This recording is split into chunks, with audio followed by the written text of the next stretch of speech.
আল্লাহর প্রিয় হাবিব সাল্লাল্লাহু আলাইহি ওয়াসাল্লামের একজন উম্মত বাকি থাকবে না। প্রত্যেকটা উম্মত কোথায় যাবে? জান্নাতে যাবে। প্রত্যেকটা উম্মত জান্নাতে যাবে, একজনও বাকি থাকবে না। তবে আরেকটা হাদিসে নবীজি বলেছেন, তবে একদল আমার উম্মত তারা জান্নাতে যেতে পারবে না। একদল। ইয়া রাসূলুল্লাহ, সাহাবায়ে কেরামদের প্রশ্ন, ইয়া রাসূলুল্লাহ সাল্লাল্লাহু আলাইহি ওয়াসাল্লাম, ইয়া রাসূলুল্লাহ তারা কারা যারা জাহান্নামে প্রবেশ করবে, জান্নাতে যেতে পারবে না?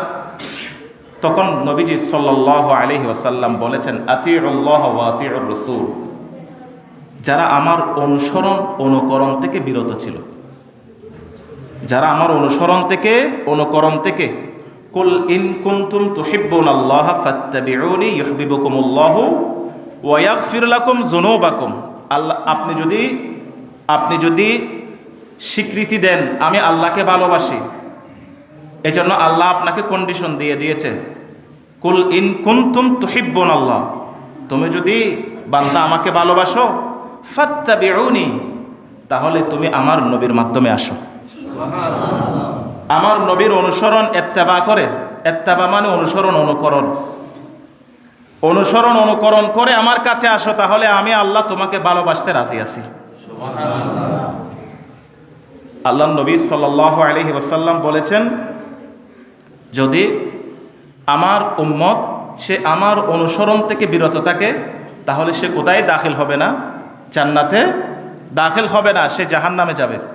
কন্ডিশন একটা, প্রত্যেক উম্মত জান্নাতে যাবে একদল ছাড়া। একদল কোনটি? যারা অনুসরণ করবে না। এখন আপনি চিন্তা করেন, আপনি আপনার ডায়েরিতে লিখেন, আপনার খাতায় লিখেন, আপনার মোবাইলে নোটবুকসে লিখেন, আপনি আপনার নবীর অনুসরণে আছেন কিনা?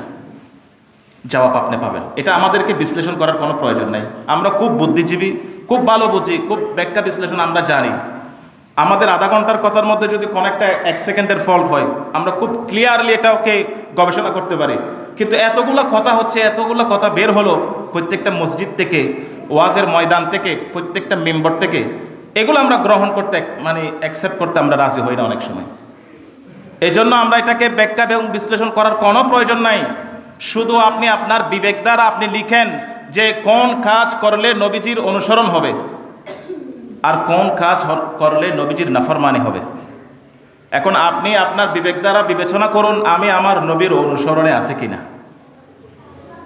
কারণ আল্লাহ তাবারাকা ওয়া তাআলা তিনি স্পষ্ট বলে দিয়েছেন, লাকাদ কানা লাকুম ফি রাসূলিল্লাহি উসওয়াতুন হাসানা। উসওয়াতুন হাসানা, নবীজির আদর্শের মতো আদর্শবান ব্যক্তি আসেও নাই, আসবেও না।